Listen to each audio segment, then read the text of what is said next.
ก็จะว่าโดยเรื่องมูลเหตุหรือว่าตระกูลนะที่ควรเข้ากับตระกูลที่บ่ควรเข้าไปว่าโดยเรื่องมูลเหตุปัจจัยต่างๆที่ภิกขุควรเข้าสู่ตระกูลใดแด่แล้วก็ด้วยเหตุผลใดนะเป็นต้นนะเราก็ลองมาฟังเรื่องราวของพระสูตรนี้นะไปนำกันจริงๆพระสูตรนี้จะเริ่มต้นมาโดยเรื่องของพระเจ้านะวิทูปะนะพระเจ้าวิทูปะพระเจ้าวิทูปะเนี่ยแม่นผู้ใดเดี๋ยวจะเท้าเรื่องราวเนาะให้ได้ยินได้ฟังกันจากเล็กน้อยเราเป็นลูกของพระเจ้าโกศลนะก็คือพระเจ้าประสิทธิโกศลที่เกิดจากนางทาสีซึ่งเพิ่นบ่ฮู้ดอกว่าเป็นนางทาสีเริ่มต้นเพิ่นได้ส่งหนังสือนะไปห้องขอเจ้าหญิงจากตระกูลสากยวงศ์นะจากตระกูลสากยวงศ์เพื่อที่จะเอามายังความคุ้นเคยกันให้เกิดขึ้นในตระกูลหรือว่าภิกขุทั้งหลายเนี่ยจะยังความคุ้นเคยกันให้ประจักษ์หลังจากนั้นเนาะพวกตระกูลสากยะเนี่ยตกลงกันก็เลยบ่มีผู้ใดอยากจะส่งธิดาที่เป็นสายเลือดของกษัตริย์นี้ให้เพราะคิดว่าพระเจ้าโกศลนี้เป็นฝ่ายอื่นที่บ่แม่นฝ่ายเดียวกับตนหนึ่งในนั้นก็มีอาของพระพุทธเจ้า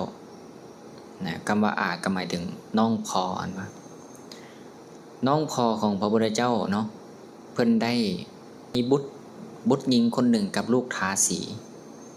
นะเพิ่นก็เลยส่งนะลูกที่เกิดจากทาสีคนนี้เนี่ยปลอมไปทำท่าว่าเป็นเจ้าหญิงจากตระกูลสากยวงศ์เอาไปให้แก่พระเจ้าประสิทธิโกศลซึ่งพระเจ้าประสิทธิโกศลเนี่ยก็บ่ได้ฮู้ว่าผู้หญิงคนนี้เนี่ยเป็นลูกทาสีเนาะเพิ่นก็แต่งตั้งให้เป็นอัครมเหสีพุ่นนะเป็นอัครมเหสีเมื่อแต่งตั้งให้เป็นอัครมเหสีแล้วเนี่ยอยู่ต่อมาบ่นานนะนางก็ได้ตั้งครรภ์ซึ่งลูกชายเนี่ยมีวรรณะที่งดงามนะมีผิวดุจดังทองเลยแหละนะก็ได้เกิดคลอดออกมาพระเจ้าประสิทธิโกศลก็เลยส่งสารไปให้ตระกูลทางพ่อของนางเนี่ยตั้งชื่อลูกชายให้นะแล้วเสนาอามาตย์ก็สงสัยเพิ่งจะหูตึงนะจำชื่อมาผิดก็เลยได้ชื่อว่าวิทูปะนะแต่ความจริงบ่ได้ชื่อนี้เนาะต่อมาเนี่ยพอพระเจ้าวิทูปะเนี่ยได้อายุ7 ปีซึ่งโดยธรรมดาแล้วเนี่ยเพิ่นไปโรงเรียนหรือไปก็แล้วแต่เนี่ยเนาะตามธรรมเนียมเนาะตระกูลทั้งผู้เป็นพ่อตระกูลทั้งผู้เป็นเมตู้กับว่าแม่นเนาะเมตู้พ่อตู้เนี่ยทางผู้เป็นพ่อเนี่ยจะต้องส่งของเล่นต่างๆมาให้แก่หลานของตนแต่ว่าพระเจ้าวิทูปะเนี่ยบ่ปรากฏว่าได้ของเล่นอีหยังเลยเนี่ยก็เลยมาถามผู้เป็นแม่ว่าเจ้าก็มีพ่อมีแม่นำเขาอยู่ว่ะ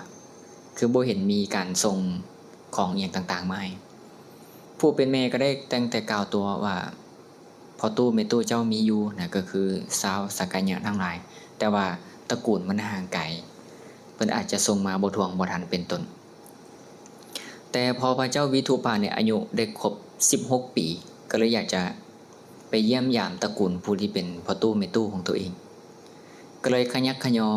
ขอแม่นี่ไปแม่ก็ฮู้อยู่แก่ใจว่าตัวเองเกิดจากลูกทาสีไปเนี่ยสายเลือดที่เกิดจากลูกทาสีก็คือสายเลือดกษัตริย์กับสายเลือดทาสเนี่ยมันผสมกันเขาจะบ่ยอมรับนะจะบ่ยอมรับแต่ว่าก็ขีนลูกบ่ได้เพราะลูกก็อยากไปนะอยากไปเยี่ยมก็เลยส่งเอกสารต่างๆไปยังตระกูลสากยะว่าเจ้าชายวิทูปะเนี่ยจะไปได้จะไปเยี่ยมยามพวกสากยะทั้งหลายเนี่ยก็ด้วยความที่ฮู้ว่าสายเลือดบ่ค่อยเหมาะจะให้พวกสากยะทั้งหลายที่มีสายเลือดบริสุทธิ์เนี่ยมาทำการกราบไหว้เนี่ยคือจะบ่ควร ก็เลยส่งเด็กน้อยต่างๆที่มีอายุน้อยกว่าพระเจ้าวิทูปานเนี่ยต่ำกว่า16ปีเนี่ยไปอยู่ชนบทหมดเพื่อบ่ให้ทำการสักการะเอาไว้ตั้งแต่ผู้ที่มีอายุที่หลายกว่าต่อมาเนี่ยพระเจ้าวิทูปานเนี่ยเพิ่นก็ได้เดินทางไปก็ได้ไปเลาะไหว้หมดนะเราเนี่ยพออายุน้อยเนาะต้องไปเลาะไหว้ผู้ที่มีอายุหลายกว่าแต่ว่าปรากฏว่าบ่มีผู้ใดมาไหว้เราเลยเราก็เลยสงสัยว่าเป็นหยังคือบ่มีไผมาไหว้เราพวกสักยะทั้งหลายก็เลยกล่าวว่าพวกเด็กน้อยต่างๆเนี่ยพากันไปสู่ชนบทหมดนะมื้อนี้ก็เลยมีแต่เท่านี้เขาก็เลยทำการสักการะกันตามบาละนะพระเจ้าวิทูปานก็ได้อยู่หันประมาณ 2-3 วันแล้วก็กลับแต่ว่าในขณะที่พระเจ้าวิทูปานกลับออกจากเมืองไปแล้วเนี่ยทหารคนหนึ่งของพระเจ้าวิทูปานเนี่ยบังเอิญว่าลืมศาสตราของตัวเองแปลว่าลืมอาวุธประจำกายของตัวเองก็เลยกลับมาเอาอยู่ที่ท้องพระโรงหรือว่าพระราชวังในขณะที่กลับมาเอาเนี่ยยิงทาสที่อยู่ในตระกูลของพวกสากยะเนี่ยได้เอาบอนนางของพระเจ้าวิทูปานที่ใส่นางอยู่ท้องพระโรงเนี่ยเอาไปล้างคัดสีแล้วก็ใส่น้ำนมล้างพร้อมกับด่าสาปแช่งว่าลูกทาสีลูกทาสอย่างต่างๆด้วยความบ่เหมาะสมนะภายหลังแล้วเนี่ยทหารคนดังกล่าวเข้าไปก็เลยได้ยินเสียงอื้ออึงทีนี้ก็เลยสอบถามถึงความจริงว่าความจริงมีความเป็นมาอย่างไรก็เลยได้ฮู้กกปลายสาเหตุว่าอัครมเหสีที่มีบริวารตั้ง100นะที่พระเจ้าประเสริฐที่โกศลแต่งตั้งให้เนี่ยเกิดจากลูกทาสของของพระพุทธเจ้ากับหญิงทาสที่ทรงมาเป็นเครื่องบรรณาการซึ่งเฮ็ดให้พวกเจ้าสากยะทั้งหลายนี้มีกันบ่ต้อนรับที่ดีดักเรื่องก็เกิดความอื้อสาวกันเกิดขึ้นซึ่งเฮ็ดให้พระเจ้าวิทูปานเนี่ยโกรธขัดใจอย่าลืมว่าในครั้งนั้นเนี่ยตระกูลสากยะยังอยู่ภายใต้การปกครองของตระกูลโกศลเป็นเมืองขึ้นของเมืองโกศลในครั้งนั้นซึ่งแล้วโกรธแหงเลยโกรธแหงถึงขนาดที่ว่าจะเอาเลือดของตระกูลสากยะเนี่ยผู้ใดก็ตามที่มีชื่อว่าสากยะเนี่ยมาล้างฝ่าพระบาทของเราให้ได้และแล้วจะยกทัพไปตีเนี่ยตั้ง3เที่ยวนะ3เที่ยวแต่ว่าแต่ละเที่ยวก็ถูกพระพุทธเจ้าห้ามปรามไว้นี่คือเรื่องราวต่างๆที่เกิดขึ้นซึ่งเฮ็ดให้ช่วงหลังจากพระพุทธเจ้าปรินิพพานไปแล้วเนี่ยเราก็เลยกลับมาตีจนเฮ็ดให้เกิดการล้างบางตระกูลสากยะเกิดขึ้นจึงเฮ็ดให้ตระกูลพระพุทธเจ้าเนี่ยปรากฏว่าเหลือน้อยด้วยความคับแค้นใจตัวนี้นะเป็นต้นมาซึ่งวันนี้เราจะมาฟังเรื่องราวว่าเป็นหยังจึงค่อยเกิดเรื่องราวตัวนี้ขึ้นมาเกิดมาจากพระเจ้าประเสริฐที่โกศลเนี่ยเพิ่นได้อยู่ทางปราสาทสันเถิงและในขณะที่อยู่ปราสาทสันเถิงเนี่ยได้แลเห็นบรรดาภิกขุทั้งหลายเนี่ยจำนวนหลายพันซึ่งเดินทางไปยังตระกูลของซึ่งก็ได้ก่อให้เพิ่นได้เห็นแล้วก็สงสัยว่าภิกขุทั้งหลายเนี่ยไปสู่ตระกูลของท่านอนาถปิฎกเศรษฐีจุระอนาถปิฎกเศรษฐีนางอิสาขามีราคามาตาเป็นต้นเนาะซึ่งก็ได้ถามเสนาอามาตย์ว่าเป็นหยังนะพวกภิกขุทั้งหลายจึงได้เดินทางไปสู่ตระกูลของพวกนางเหล่านี้บ่ว่าจะเป็นนางสุปปาวาสาเป็นต้นพวกเสนาอามาตย์จึงได้กล่าวว่าบรรดาภิกขุทั้งหลายเหล่านี้เนี่ยเดินทางไปเพื่อรับภัตตาอาหารซึ่งเป็นภัตตาอาหารประจำเป็นภัตตาอาหารที่จกสลากแล้วก็เป็นภัตตาอาหารที่เป็นยาเอิ้นว่าคิรณพัทนะยาในการบำรุงโรคหรือว่าที่เฮ็ดให้บ่ก่อให้เกิดโรคบ่แสลงต่อโรคของตนไปหลายพันรูปได้เนาะทีนี้พระเจ้าประเสริฐที่โกศลเนี่ยก็เกิดอยากที่จะเฮ็ดบุญนี่จึงได้นิมนต์พระพุทธเจ้าพร้อมด้วยภิกขุสงฆ์มาเพื่อที่จะรับทานตลอด7มื้อภายหลัง7มื้อเนี่ยไปแล้วมีพระพุทธเจ้าเป็นประมุขประธานแล้วเนี่ยเพิ่นก็ขอให้พระพุทธเจ้าเนี่ยมาสู่ตระกูลของเพิ่นอีกเป็นนิจหรือเป็นประจำพระพุทธเจ้าเพิ่นก็เลยได้ทรงปฏิเสธว่าโดยธรรมดาแล้วเนี่ยพระพุทธเจ้าเพิ่นจะบ่รับกิจนิมนต์อยู่บ่อนใดบ่อนหนึ่งเป็นประจำเป็นเวลานานเพราะการเกิดขึ้นของพระพุทธเจ้าครั้งหนึ่งเนี่ยมันเกิดขึ้นมาเพื่อประโยชน์เกื้อกูลของชนเป็นอันมากของชนหมู่ใหญ่เป็นอะไรเพียงแค่นี้เนี่ยตลอด7วันที่พระเจ้าเพิ่นมาอยู่นำนี่ก็ถือว่าสมควรแล้ว ทีนี้เพิ่นก็เลยห้องขอว่าถ้าเช่นนั้นขอให้พระพุทธเจ้าจัดภิกขุมาอยู่ประจำให้ก็น้อยแด่พระอานนท์ก็เลยได้รับหน้าที่นี้พระพุทธเจ้าแต่งตั้งให้พระอานนท์มาเป็นผู้รับกิจเหล่านี้แทนภายหลังพระพุทธเจ้าเพิ่นได้แต่งตั้งแล้วเนี่ยพระอานนท์ก็ไปพร้อมกับพระเถระทั้งหลายจำนวน500องค์นะภิกขุไป500องค์ได้ไปสู่ตระกูลของพระเจ้าประสิทธิโกศลนี่แต่ว่าไปได้ฮอดมื้อที่2มื้อที่3ไปได้ตั้งแต่3มื้อพระเจ้าประสิทธิโกศลเนี่ยได้ให้ทานตั้งแต่3มื้อนึงในการเลี้ยงภิกขุสงฆ์เพราะไกลมื้อนั้นไปจนฮอดมื้อ7มื้อ8ไปนะลืมบ่มากับบ่ตรงเวลาบางมื้อนะบางมื้อเราก็ลืมเลยนะจนเห็นให้ภิกขุรอท่ากันอยู่เนี่ยบางมื้อก็บ่ได้กินข้าวนะก็หนีปบไปมื้อละ100 200สุดท้ายเหลือตั้งแต่พระอานนท์องค์เดียวนั่งคอรออยู่นั่งจมโป้มอยู่ผู้เดียวพระเจ้าประสิทธิโกศลมาเห็นแต่พระอานนท์อยู่องค์เดียวแล้วก็เห็นพระทหารทั้งหลายเนี่ยเรือเต็มหมดเลยเราก็เลยเกิดความพิโรธหมายถึงว่าใจให้นะขึ้นมาว่าเป็นอย่างภิกขุถึงพากันเฮ็ดแบบนี้มันจะตัดขาดกับเฮาเลยบ่นะก็เลยไปเข้าเฝ้าพระผู้มีพระภาคเจ้าสอบถามถึงเรื่องราวต่างๆพระเจ้าก็ฮู้ถึงความเป็นมาเป็นไปจึงได้กล่าวถึงมูลเหตุที่เฮ็ดให้นะภิกขุเข้าตระกูลหรือบุคคลเข้าตระกูลเนี่ย9อย่างขึ้นมานะธรรมดาผู้มีบุญทั้งหลายเนี่ยย่อมเป็นผู้แพ้ไปในอำนาจด้วยเหตุและผลจึงรักษาความเลื่อมใสในตระกูลทั้งหลายได้อันนี้เป็นต้นทีนี้เนี่ยจึงได้กล่าวเรื่องราวนะมูลเหตุนะพระพุทธเจ้าก็ได้กล่าวเรื่องราวนี้แก่พระเจ้าประสิทธิโกศลตระกูลที่ประกอบอยู่ด้วยองค์9ภิกขุที่ยังบ่ได้เข้าไปก็อย่าเข้าไปนะส่วนภิกขุใดที่เข้าไปแล้วนะอย่าไปนั่งใกล้ถ้ายังบ่ได้เข้าไปก็อย่าสุขเข้าไปบ่ได้ถึงขนาดนั้นเลยได้ที่ประกอบด้วยองค์9เนี่ยมีหยังแด่1บ่ต้อนรับเฮาด้วยความพอใจก็คือเห็นภิกขุมาแต่ไกลๆแล้วเนี่ยเฮ็ดทำท่าบ่สนใจเหมือนเฉยก็คือบ่ใส่ใจแล้วแหละเนาะบ่ยินดีบ่เปิดใจนะใจมันตึงอยู่นะมันแข็งนะภิกขุก็บ่ควรเฮ็ดใจให้ย่อนยานนี่คืออารมณ์อร่วยกับพระเจ้านะฉะนั้นถ้าตระกูลใดก็ตามที่แบบบ่ต้อนรับด้วยความเต็มใจเป็นพ่อเจ้าเฮือนหรือแม่เจ้าเฮือนก็ตามก็บ่ควรที่จะเข้าไปหรือเข้าไปแล้วก็บ่ควรที่จะอยู่ใกล้นะ1เนาะบ่ได้ต้อนรับด้วยความพอใจ2บ่ไหวด้วยความพอใจแม้นตามธรรมเนียมแล้วเนี่ยควรไหวด้วยความเคารพแต่เขาก็ทำท่าไหวติไหวแถลงไหวแบบบ่ได้ตั้งใจบ่ได้หวังเพื่ออยากจะเอาบุญบ่ได้หวังเพื่ออยากจะได้ยินได้ฟังธรรมหรือเป็นไปพร้อมเพื่อธรรมเฮ็ดพอถูกบังคับบ่หรือว่าเฮ็ดพอมันเป็นฮีตเป็นของซื่อๆนะบ่ได้ไหวด้วยความเต็มใจนี่คือกรณีที่2นะ3บัดนี้บ่ให้อาสนะด้วยความพอใจคือภิกขุถึงมาฮอดแล้วดำเนินชีวิตตามปกติก็บ่สนใจที่จะจัดแจงอาสนะให้นะแสดงให้ถึงความบ่พร้อมที่จะต้อนรับบ่งบอกถึงยังบ่ได้ปูศาสตร์ปูหยังต่างๆหรือเพิ่นมาแล้วก็บ่คิดจะปูอาสนะอีหยังต่างๆต้อนรับบ่ยินดีในการต้อนรับเป็นต้นทำท่าเหมือนเฉยนะ4เนาะปิดบังของที่มีอยู่ของที่ตัวเองมีอยู่ก็ปิดบังไว้ตัวอย่างเช่น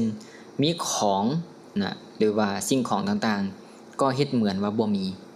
นะย่านเสียของย่านว่าภิกขุจะได้ผลประโยชน์จิตเช่นนี้เป็นจิตที่ขี้ทีนะกุศลจะบ่งอกงามไปแล้วเนี่ยแทนที่เขาจะได้ประโยชน์ไปเพิ่มบาปอกุศลให้เขาเนี่ยฉะนั้นเนี่ยถ้าเขาเจ้าแบบว่ามีจิตที่ขี้ทีแบบนี้อยู่เนี่ยก็บ่ควรไป5มีของหลายแต่ว่าให้น้อยนะอันนี้ก็คือกรณีที่5เด้อมีของหลายแต่ว่าให้น้อยก็คือให้แบบพอบ่ให้เสียหน้าบ่ให้เสียตาบ่ได้ตั้งใจที่จะให้จริงๆได้ให้เพื่อแบบเป็นฮีตเป็นอย่างต่างๆซื่อเนาะให้แบบหวงให้แบบมีความหวังแบบย่านมันหมดไวนะ บ่แม่นทานอันประกอบอยู่ด้วยเมตตาหรือปราณีตหรือหวังประโยชน์เกื้อกูลแต่อย่างใด6บ่เนี่ยมีของที่ปราณีตมีของที่ดีแต่ให้ของที่ชั่วหมายถึงว่าให้ของที่บ่ดีเก็บของดีไว้บ่ให้ของดีแก่พระภิกษุสงฆ์เป็นทานส่วนนั้นจัดเป็นทานที่ให้ด้วยความบ่บริสุทธิ์หรือว่าให้ด้วยความบ่เต็มใจบ่ดีใจที่จะให้แล้วพระภิกษุเพิ่นได้ขึ้นไปภูพนังมีอาจารย์น้อยเพิ่นได้แบกน้ำขึ้นไป 4-5 ตุกเนี่ยเพิ่นเล่าประสบการณ์ให้ฟังเนี่ยอาจารย์น้อยวัดฐานพระนะขึ้นไปภูพนังงานปฏิบัติธรรมนาหอยเนาะเมื่อก่อนที่ผ่านมาไอ้จัวน้อยนี้เนี่ยเราแบกน้ำขึ้นไป 4-5 ตุกว่าซั่นไปฮอดระหว่างทางก็อาจจะเมื่อยเนี่ยจักเล็กหน่อยนะมันเริ่มหนักขึ้นมาเนี่ยเนาะแต่ว่าในขณะนั้นเราก็ไปถามพระว่านี่สันบ่น้ำนะสันบ่น้ำนะพระเพิ่นก็เลยตอบว่าถ้าให้ก็สันนะก็เอาและในน้ำนั้นมีอยู่ 4-5 ขวดเนี่ยมี2ขวดที่เป็นน้ำอันปราณีตกว่าหมู่ในนั้นไอ้จัวน้อยเนี่ยเราอ้อย2ตุกนี่ที่ปราณีตนี่นะมาถวายให้แก่พระก่อนก็ได้เอาของดีให้อาจารย์เรานิมนต์อาจารย์เอาพระก็เอามาขวดนึงแล้วขวดนึงก็ส่งคืนเพิ่นนะบ่งบอกให้เห็นว่า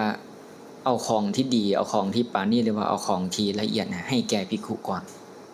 บ่งบอกถึงสภาพจิตใจว่าเขาเจ้าบ่ได้มีความมุ่งแหนในสิ่งของเรานั่นเลยนะที่มันเป็นของปราณีตปกติคนเฮาทั่วไปเวลามีของดีมันก็จะแพงไว้กินตัวเองก่อนเอาของที่บ่ดีให้หมู่แม่นบ่ยกเว้นเวลาที่มันมีของดีเท่ากันเสมอหมดเลยมันเลือกบ่ได้มันก็เลยต้องเอาของดีให้หมู่เสมอบ่แต่นี้เนี่ยมีของดีแค่2ตุกเอาให้เบิดทั้ง2เลยนะวัดใจไปเลยเห็นบ่ครูบาอาจารย์เพิ่นเก่าแต่ขวดเดียวอีกขวดนึงก็ส่งคืนฉะนั้นที่บอกว่าเพิ่นมีของปราณีตเพิ่นปัดให้ของที่ชั่วนะบ่งบอกถึงสถานการณ์ที่บ่เอื้ออำนวยเนาะต่อมาบ่เนี่ยข้อที่7นะเวลาให้ก็ให้ด้วยความบ่เคารพหมายถึงว่าบ่ให้ด้วยความเคารพหรือบ่ทำความเคารพในการให้บ่ให้เกียรติก็บ่แม่นให้แบบจึกๆจักๆให้แบบแข็งกระด้างหรือว่าแบบแข็งก้าวเนาะเวลาเอาเครื่องใส่บอกใส่บาตรอย่างต่างๆก็แล้วแต่มันจะมีลักษณะแบบอาการที่มันแข็งก้าวหรือมันมีความก้าวร้าวในภายในนะบางทีก็ให้ไปน้ำแล้วก็ธรรมดาเห็นหน้าบูดบึ้งตึงเข่งตึงครึ่งเครียดอย่างกับบ่ฮู้แหละมันคือฝนสิตกนี่นะแบบมันเข่งเครียดแฮงขนาดเลยในการให้ทานนั้นหน้าบูดหน้าบึ้ง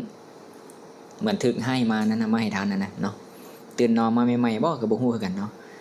บางเทื่อก็ให้ด้วยอยากอวดศักดิ์ศรีอยากอวดศักดินาของตัวเองนะอันนี้คือบ่ได้ให้ด้วยความเคารพได้แต่ว่าให้แบบอยากแสดงแสนยานุภาพอยากอวดรวยก็ว่าแม่นนะอันนี้บ่ได้ทำความเคารพเนี่ยบ่ไว้หน้านั่นเนาะทานสินี่มันให้เกิดผลที่บ่ยิ่งใหญ่ฉะนั้นถ้าผู้ใดก็ตามที่ให้ทานด้วยความบ่เคารพนี่ตอนนี้ให้ระวังไว้เนาะอันนี้เป็นข้อที่7ข้อที่8บ่ได้นั่งใกล้เพื่อที่จะฟังธรรมเห็นป่ะเขาจะบ่ได้มีความมุ่งหวังในสิ่งเหล่านี้แสดงถึงการบ่มีศรัทธาบ่อยากได้ทำบ่อยากรับประโยชน์จากเราพระภิกษุสงฆ์ด้วยการพบปะนะบ่อยากจะฟังธรรมบ่อยากจะนั่งใกล้ข้อที่9บ่นี่บ่ยินดีในภาสิทธิ์ของภิกขุถึงแม้นนั่งฟังธรรมมาอยู่ก็แสดงอาการที่บ่ยินดีบ่พอใจในการฟังธรรมนั้นแสดงอาการงุดหงิดต่างๆให้ประจักษ์ให้ปรากฏขึ้นมาฟังธรรมแล้วก็เฮ็ดตำตาเหมือนหน้าหนีบ่ชอบใจงุดหงิดรำคาญปิดใจยอมบ่ก่อให้เกิดปัญญาในขณะที่ฟังธรรมนี่แน่นอนตะโกนแบบนี่แหละภิกขุบ่ควรเข้าไปเพราะแม้เข้าไปก็จะก่อให้เกิดโทษบ่ก่อให้เกิดกุศลอันใดแก่เขาเลยและภิกขุนั่นเองก็จะควรค่าแก่การถูกตำหนิจะถูกตำหนิไปด้วยนี่คือตระกูลที่ประกอบด้วยองค์เก่าได้อันภิกขุบ่ควรเข้าไปเห็นปะมีอยู่9ข้อเนาะ1นะบ่ต้อนรับด้วยความพอใจ2บ่ไหวด้วยความพอใจ3บ่ให้อาสนะด้วยความพอใจ4ปิดบังของที่มีอยู่5ของมีหลายแต่ให้น้อย6มีของปราณีตแต่ว่าให้ของที่ชั่ว7เวลาให้ก็ให้ด้วยความบ่เคารพ8บ่นั่งใกล้เพื่อที่จะฟังธรรม 9แม้นได้ฟังธรรมก็บ่ยินดีในภาสิทธินั้นนี่คือลักษณะของตระกูลที่อย่าเข้านะถ้าเข้าไปก็อย่าไกล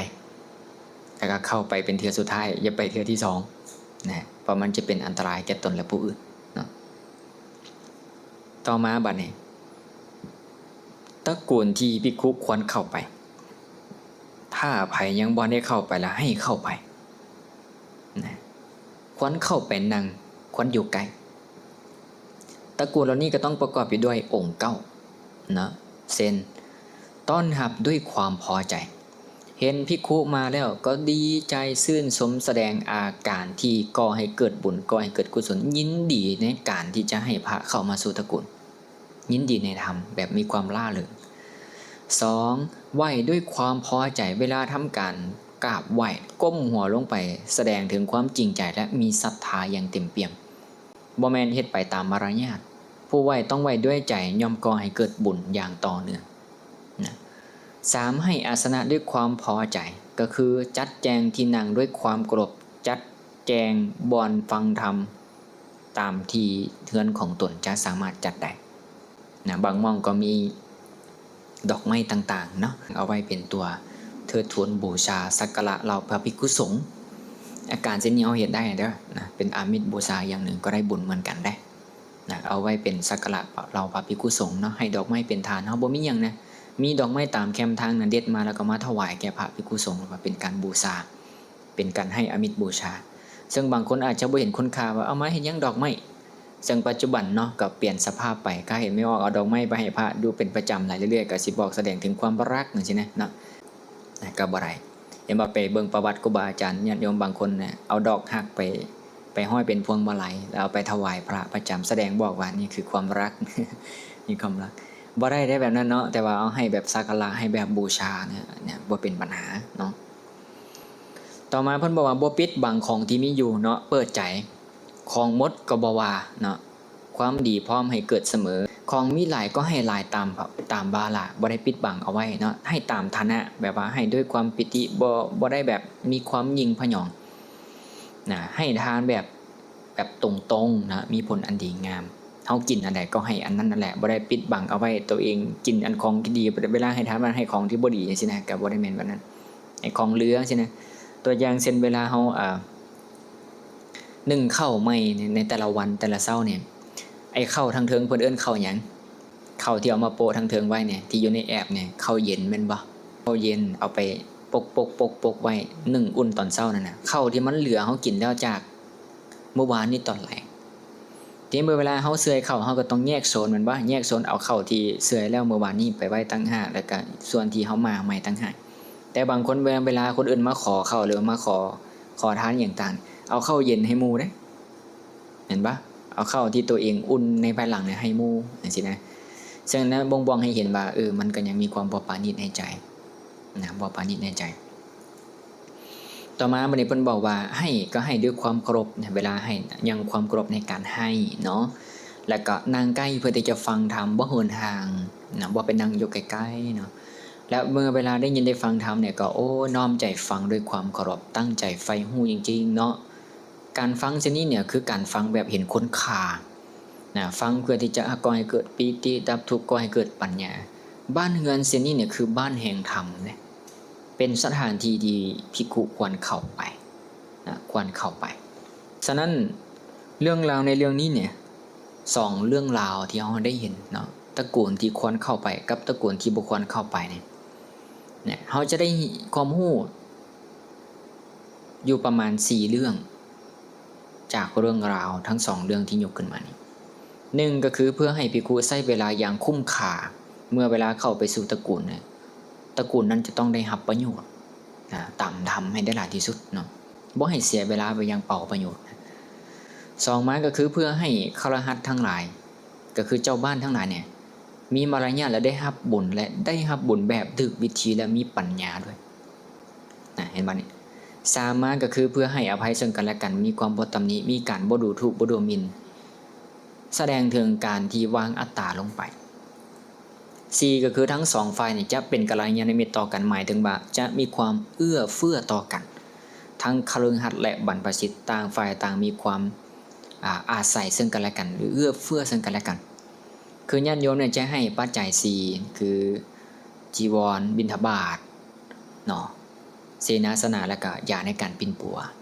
และเราภิกขุสงฆ์ทั้งหลายก็แสดงธรรมแก่ทานทั้งหลายเรานั้นผู้ที่ตามทนุบำรุงด้วยปัจจัย4เหล่านี้ทั้งสองนี้จะอาศัยซึ่งกันและกันเป็นกัลยาณมิตรให้แก่กันและกันแต่ถ้าเขาไปอาศัยบุคคลที่เขาบ่มีศรัทธาเนี่ยมันจะเป็นกัลยาณมิตรแก่กันได้บ่โอ้เพียงแค่ระลึกถึงเห็นพระภิกขุย่างมานี่ก็สั่งละมาแต่ไสอีกแล้วอย่างสินะเนาะซึ่งนี้แหละเราก็จะได้เห็นเนาะว่าโอ้ระวังไว้เด้อนะตัวอย่างเนาะอันนี้จะลองยกตัวอย่างให้เขาเห็นภาพเนาะตัวอย่างเด้อตัวอย่างตระกูลที่เขาบ่ควรเข้าไปหมายถึงว่าตระกูลที่เขาเข้าไปแล้วเนี่ยมันยังความเดือดร้อนทั้งสองฝ่ายให้ประจักษ์ทั้งตนเองและก็เราพระภิกขุสงฆ์นะมันบ่ยังความผาสุกให้ปรากฏนะ1ภิกขุย่างไปฮอดบ้านแล้วเนี่ยแต่เหมือนบ่มีผู้ใดเห็นเฮ็ดทำท่าบ่สนใจเคยเห็นว่าเวลาเขาไปบิณฑบาตตอนเช้าเขาเห็นอยู่ได้แต่ว่าเฮ็ดทำท่าบ่สนใจบ่มีผู้ใดเห็นเดินผ่านหน้าบ้านตอนบิณฑบาตเจ้าของบ้านก็นั่งอยู่หน้าบ้านนั่นแหละแต่ก็เฮ็ดทำท่ารับหูรับตานะแบบบ่เห็นเนาะเหมือนก้มหน้าเล่นมือถือเล่นโทรศัพท์เฮ็ดหั่นนี่บ่ลุกบ่ไหวบ่รับบ่ต้อนอิหยังต่างๆบ่สนใจตระกูลเสนีเพิ่นก็บอกบ่เข้าสิเข้าไปได้ก็เขาบ่ต้อนรับเห็นบ่เขาบ่ต้อนรับเพิ่นก็ย่างกายไปเนาะถ้าผู้ใดมีการต้อนรับดีเพิ่นก็ยืนเนาะยืนรอท่า2บ่นี่เปิดประตูแง้มๆจอบเบิ่งเห็นของเต็มอยู่แต่ว่าก็ปิดบังเอาไว้พี่ครูไปเปิดประตูไว้เนาะในบ้านมีอาหารหลายเนาะมีกับข้าวหลายเต็มโต๊ะเต็มหยังต่างๆแต่พอว่าพระเดินมาก็เก็บเฝ้าปิดประตูไว้ยันเพิ่นเห็นอาหารยันเพิ่นเห็นของอยู่ของกินนะเป็นต้นเนาะเฮ็ดทำทาบ่มีหยังไปถวายเพิ่นเนาะทั้งที่ก็มีของอยู่เต็มอย่างนี้เป็นต้นนะแต่ว่าเฮ็ดทำทาว่าบ่มีหยังถวายโอ้ยมื้อนี้บ่ทวงบ่ทานอีหยังต่างๆเนาะ3บัดนี้เนาะให้แบบปะทิ่มแบบโยนทิ่มเนาะมีข้าวแกงอย่างดีเนาะแต่เอาของที่มันอยู่ตามก้นหม้อตักมาให้พระแบบนะเอาให้แบบลวกๆนะเนาะให้แบบบ่ได้หวังผลกุศลอีหยังเรื่องหลายนะดังนี้เป็นต้นเฮ็ดทำทานะด้วยหน้าตาบ่พอใจในขณะที่ให้ทานและเนาะเมื่อพระให้พรหรือธรรมะก็ย่างหนีหรือลูกหนีทำทาบ่ใส่ใจบ่สนใจเมื่อหน้านี้อาการเช่นนี้ก็คือเป็นตระกูลตัวอย่างที่เฮ็ดให้เฮาได้ฮู้ว่าภิกขุเข้าไปก็บ่ควรเข้าไปเด้อภิกขุเข้าไปแล้วก็อย่านั่งใกล้ก็เพิ่นมีเหตุปัจจัยก็ให้เฝ้าลูกออกมาซะนะประมาณนั้นเนาะนี่ก็เป็นเรื่องราวจากตระกูลเนาะทั้ง2ตระกูลที่พระพุทธเจ้าเพิ่นได้ทรงยกตัวอย่างถ้าบุคคลเข้าไปก็บุคคลเข้าไปพระเจ้าเพิ่นก็เลยตัดกับพระเจ้าประสิทธิโกศลว่าสงสัยภิกขุทั้งหลายคงจะบ่มีการคุ้นเคยกับพระองค์อย่างแน่นอนเพราะความคุ้นเคยกันนั้นจัดเป็นลดสั้นยอดเป็นลดอย่างยิ่งเป็นญาติอย่างยิ่งท่านคงจะบ่ยังความคุ้นเคยให้เกิดขึ้นแก่เราภิกขุสงฆ์เรานี่เพราะถ้าหากคุ้นเคยกันได้บ่ได้เกี่ยวกับว่าสถานที่หรือว่าอาหารเนี่ยมันจะเลิศรสแซ่บซ้อยอีหยังได้แม้นหนทางมันจะกันดานปานใดก็ตามแต่ว่าสถานที่แห่งนั้นน่ะอยู่แล้วสบายใจมีความสุขมีความคุ้นเคยกันมีความเป็นกันเองแต่ถึงแม้นอาหารจะบ่ได้เวอร์วังแต่ว่าก็เหมาะแก่การไปนะเหมาะแก่การไปเป็นต้นนะทีนี้พระเจ้าประสิทธิโกศลก็เลยฮู้ว่าโอ้เฮานี่บ่ได้ยังความคุ้นเคยกับเราพระภิกขุสงฆ์เป็นที่ตั้งแต่ว่าอยากจะคุ้นเคยเนี่ยสิเฮ็ดจังได๋เนาะว่าสันจะยังความคุ้นเคยได้ก็เลยระลึกถึงตระกูลของพระพุทธเจ้าถ้าเฮาไปขอเจ้าหญิงคือพระธิดาของตระกูลสักกะยะเนี่ยมาอยู่ในตระกูลของเขาเนี่ยพวกภิกขุทั้งหลายที่เป็นสาวกของพระพุทธเจ้าเนี่ยจะระลึกได้ว่าเนี่ยพญาติของพระพุทธเจ้าเนี่ยมาอยู่ในตระกูลของพระเจ้าโกศลคงจะให้เกียรติและยังความคุ้นเคยกันให้ประจักษ์ก็เลยได้ส่งเอกสารไปขอพระธิดาจากตระกูลสักกะยะซึ่งต่อมาเนี่ยเรื่องราวจนไปฮอดพี่ผ่านมา16กว่าปีจนพระเจ้านะวิทุพพะเนี่ยไปเข้าเฝ้าพระพุทธเจ้าจึงไปตัดท่อไว้พระเจ้าก็ได้กล่าวเรื่องราวเกี่ยวกับว่า จริงๆคนเฮามันต้องบริสุทธิ์ด้วยญาติทางพ่อบ่ได้บริสุทธิ์ด้วยญาติทางแม่นะเป็นต้นอย่างซี่แต่ว่าก็ยังบ่สามารถยังความแซมซื่นใจให้แก่พระเจ้าวิทุภะได้อย่างเต็มเปี่ยมเป็นก็ได้บอกให้เต้ตำหนิได้ว่าตระกูลสักยะนี่เฮ็ดบ่ถูกต้องโดยการที่เอาลูกที่เกิดจากทาสจากทาสสีเนี่ยไปให้แก่พระเจ้าประสิทธิกุศลแล้วจนก่อให้เกิดเป็นโอรสคือพระเจ้าวิทุภะขึ้นมาจนได้อายุ16 ปีขึ้นมาจึงมีเรื่องราวต่างๆในยุคนั้นเนี่ยได้ยินว่าพระพุทธเจ้าเนี่ยไปห้ามปรามสงครามเนี่ยตั้งมา3เทื่อเลยสงครามระหว่างพวกเจ้าสักยะกับพระเจ้าวิทุภะซึ่งเป็นลูกชายของพระเจ้าประสิทธิกุศลซึ่งเกิดจากหญิงทาสีนี่เป็นต้นซึ่งเกิดจากเรื่องราวนี้แหละพระเจ้าประสิทธิกุศลเพิ่นอยากจะยังความคุ้นเคยกันให้ประจักษ์กับเราภิกษุสงฆ์ทั้งหลายจึงได้ส่งเอกสารไปขอเจ้าหญิงของตระกูลสักยะมาเพื่อที่จะแต่งตั้งให้เป็นมเหสีพุ่นได้เราก็แต่งตั้งให้เป็นมเหสีอย่างสมเกียรติได้แต่ว่าในคราวนั้นน่ะตระกูลสักยะเนี่ยคิดว่าพระเจ้าประสิทธิกุศลเนี่ยเป็นฝ่ายอื่นบ่เป็นฝ่ายของตนก็เลยบ่อยากจะยินยอมเอาให้นะบ่ยินยอมเอาให้แบบเอาให้นี่หมายถึงว่าเจ้าหญิงที่เกิดจากสายเลือดกษัตริย์นะบ่ยอมเอาให้แต่เอาจากสายเลือดทาสแทนก็เลยก่อให้เกิดการล้างบางตระกูลสักยะภายหลังพระพุทธเจ้าปรินิพพานไปนะตามประวัติเด้พระเจ้าวิทุภะเนี่ยเข้าไปล้างบางตระกูลนั่นเลยแล้วเอาเลือดทั้งหลายเนี่ยละเลงแบบล้างเมืองเลยนะแบบเราเฮ็ดโหดเฮงขนาดเลยยังคงเหลือนะสายเลือดของพระพุทธเจ้าเนี่ยยังคงมีอยู่ในปัจจุบันอย่างตระกูลสักยะนะสายเลือดของพระพุทธเจ้าตั้งแต่ 2,000 กว่าปีก็ยังคงตกทอดมาแต่บ่ได้เป็นกษัตริย์คือแต่เก่าก่อนแล้วต้นเหตุที่ให้เกิดการล้างบางตระกูลของพระพุทธเจ้าซึ่งเกิดจากการที่ส่งลูกท้าสีไปนะไปเป็นมเหสีของพระเจ้าประสิทธิ์แต่พระเจ้าประสิทธิ์เรามีความปรารถนาดีเห็นปะนะเป็นต้นแต่ว่าเกิดการเข้าใจผิดกันมีการบ่ให้เกียรติกันเห็นบ่ว่าความเห็นแก่ตัวอิจฉาและความคิดถี่หรือความหวงกันลาภยศต่างๆเนี่ยเป็นเรื่องราวที่ก่อให้เกิดการทะเลาะวิวาทและพิษเถียงกันแบบยิ่งใหญ่นะแบบยิ่งใหญ่เพียงแค่ความเห็นแก่ตัวของพวกเราเล็กน้อยแค่นี้นะส่งผลเห็นให้เกิดการล้างบางตระกูลเกือบเปิดโคตรได้นี่บ่แม่นธรรมดาเลยเห็นปะฉะนั้นเราอย่าสู่ไปล้อเลี่ยงเนาะบาปอกุศลต่างๆให้เกิดขึ้นในจิตในใจอันนี้ก็เป็นมูลเหตุเนาะตระกูล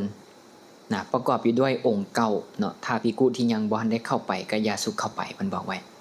ถ้าภิกขุได้เข้าไปแล้วก็บ่ควรนั่งใกล้และตระกูลที่ภิกขุควรเข้าไปควรนั่งใกล้ดังนี้เป็นต้นก็จะมีเนาะประกอบอยู่ด้วยองค์เก่าดังที่อาตมาได้กล่าวไปให้ฟังทวนคืนอีกเนาะเพื่อความจื้อจำเพื่อความจื้อจำพระเจ้าบอกว่าดูราภิกขุทั้งหลายตระกูลที่ประกอบด้วยองค์เก่าอันภิกขุที่ยังบ่เข้าไปก็บ่ควรเข้าไปหรือเข้าไปนั่งแล้วก็บ่ควรนั่งประกอบด้วยองค์เก่าเป็นอย่างไร1บ่ต้อนรับด้วยความพอใจบ่ไหวด้วยความพอใจบ่ให้อาสนะด้วยความพอใจปิดบังของที่มีอยู่ของมีหลายก็ให้น้อยมีของปานนี้แต่ว่าให้ของที่ชั่วเวลาให้ก็ให้ด้วยความบ่เคารพเนาะบ่ยังความเคารพในการให้บ่นั่งใกล้เพื่อที่จะฟังธรรมเมื่อพระแสดงธรรมอยู่ก็บ่ยินดีในภาษิตนั้นนี่คือตระกูลที่บ่ควรเข้าไปส่วนตระกูลที่ควรเข้าไปก็คือประกอบด้วยองค์เก่านะต้อนรับด้วยความพอใจไหวด้วยความพอใจให้อาสนะด้วยความพอใจบ่ปิดบังของที่ไม่อยู่ของมีหลายก็ให้หลายมีของประณีตก็ให้ของประณีตให้ด้วยความเคารพบ่ให้ด้วยความบ่เคารพเนาะฟังธรรมด้วยความเคารพเมื่อได้ยินได้ฟังธรรมก็ยังความเคารพในการฟังเป็นต้นคำว่าบ่ปิดบังของที่มีอยู่ในที่นี้หมายถึงว่าอาหารที่อยู่ถึงโต๊ะนั่นนะก็เอาให้แบบนั้นแบบที่เฮามีอยู่นั่นแหละเนาะมันปานีตแบบแต่ก็ให้มันปานีตแบบนั้นอันนี้บางหม่องได้อันนี้ว่าตัวอย่างบางหม่องเนาะพระไปขึ้นจัดงานได้โอ้เนาะเฮ็ดโต๊ะอยู่ทางนอกนี่แบบบุฟเฟ่เลยนะโอ้จักปินหมูจักอย่างแบบของปานีตนะเนาะแต่ว่าพระอยู่ทางนี้อยู่น้ำกล่องมันพาเข้ามีถ้วย9ถ้วยเพิ่นถือเด้ต้องแม่น9ใบได้1ต้มจืดนะไปแล้วนะต้มจืดไปแล้วเด้อนี่เด้อเนาะ2มาเจียวบักเล่นนะ3มานี่มันอันน่ะลวกผัก4มาเลยมันซุปผัก5มาก็มันส้มผักเห็นบ่6มาก็มันหมากไม้เนี่ย7มาก็มันตัวลาบตอนนึงอันเนี้ยน้อยเดียวนั่นนะอันอยู่ในกล่องถ้วยเดียวเนี่ยปั๊บเนี่ยแต่ว่าไอ้ของที่อยู่ทั้งโต๊ะเนี่ยบักละร้อยปานนี้บ่เอามาเด้เนาะแล้วเวลาพระแสดงธรรมอยู่ในปั๊บเนี่ย ลันข้องไล่เพิ่นก็มีนี่บางหม่องมีได้ตีข้องไล่ป้องๆโอ้ยเซาๆเดี๋ยวเทศไล่นะเอา1นาทีก็พอแล้วว่าซั่นฟ้าวยันบ่มีเวลากินเหล้ากินเบียร์บ่งบอกให้เห็นถึงตระกูลที่บ่ควรค่าแก่การเข้าไปเพราะเขาจะบ่ได้ประโยชน์หยังเลยจากการสินี้ล้มกันเสียงดังเนื่องนั้นบ่ให้เกียรติบ่มีความเคารพอื้ออึงบ่แสดงท่าทีในการกล่าวไว้อย่างเต็มปีตัวนี้เนี่ยเป็นสิ่งที่สำคัญบ่งบอกให้อันนี้เฮาเห็นเป็นที่ประจักษ์แล้วก็เป็นที่ขยายหลายได้เป็นที่แผ่กว้างหลายทางอาตมาบ่น่าเป็นห่วงเรื่องพวกนี้ดอกเวลาพวกเฮานิมนต์พระไปบ้านพวกเฮาก็ทำกิจในสิ่งที่เป็นกุศลเป็นส่วนมากแล้วเป็นกุศลเป็นส่วนมากตั้งแต่การต้อนรับตั้งแต่ต้นไปแหละลุกรับกราบไหว้ให้อาสนะเนาะล่างบาทาก่อนขึ้นนิมนต์เชิญในเพิ่นนั่งเข้ามาแบ่งของตามสามารถตามกำลังต่างๆเฮาก็ถือว่าเฮ็ดได้ดีในจุดนี้ถือว่าเฮาเฮ็ดได้ดีแล้วเวลาฟังธรรมก็แบบตั้งใจฟังด้วยเนาะฟังด้วยความเคารพอย่างต่างแบบได้รับประโยชน์แบบเต็มที่เอื้ออำนวยแบบเต็มที่ซึ่งตัวนี้ก็จะได้เห็นแต่มันก็จะมีบางตระกูลเนาะที่อาจจะยังบ่ได้รับประโยชน์แบบเต็มที่นะบ่ได้รับประโยชน์แบบเต็มที่ซึ่งนี่ก็เป็นเรื่องปกติเนาะเป็นเรื่องปกติแต่ก็ทรงให้ฮู้เอาไว้เด้อตระกูลที่ประกอบด้วยองค์เก่าตอนต้นเนี่ยพระเจ้าเพิ่นทรงห้ามภิกขุได้หายังบ่ได้เข้าไปก็อย่าเข้าไปเพิ่นบอกถ้าได้มีโอกาสเข้าไปแล้วอย่าไปนั่งอย่านั่งเนาะและตระกูลที่ประกอบด้วยองค์เก่าในภายหลังนี่มันภิกขุควรเข้าไปได้องค์ใดที่ยังบ่ได้เข้าก็ควรเข้านะเมื่อเข้าไปแล้วก็ควรนั่งไกลเพราะจะได้รับประโยชน์นะเป็นที่ตั้งนะฉะนั้นเฮาก็ควรจะละมูลเหตุ9อย่างที่เป็นตระกูลที่ภิกขุบ่ควรเข้าควรยังประโยชน์ก็คือเหตุ9อย่างที่เป็นเหตุที่ให้ภิกขุเข้ามาสู่ตระกูลของตนซึ่งตัวนี้เป็นสิ่งที่เฮาควรกระทำเนาะก็ขออนุโมทนานะนำบรรดาท่านทั้งหลายเนาะที่มาได้ยินได้ฟังธรรมในวันนี้ก็อย่าลืมความเห็นแก่ตัวหรือว่าความอิจฉาต่างๆเป็นเหตุเป็นปัจจัยนำมาซึ่งความทุกข์เหมือนพระเจ้าวิทุระซึ่งเกิดจากตระกูลทาสีลูกทาสเนาะยังความพินาศให้ตระกูลสักกัญญะเป็นต้นก็ขอให้พวกท่านทั้งหลายจงใช้ชีวิตด้วยความประมาทขอยุติกันเอาไว้เนาะเพียงเท่านี้